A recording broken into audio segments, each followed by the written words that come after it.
Yeah, this is Red with Red's Power Maintenance.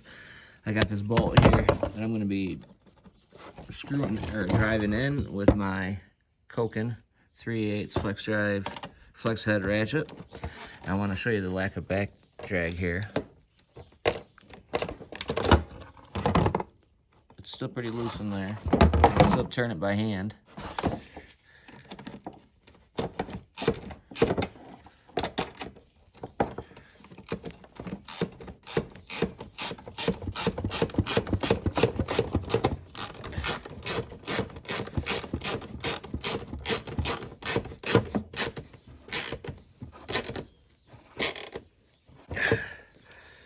Pretty awesome.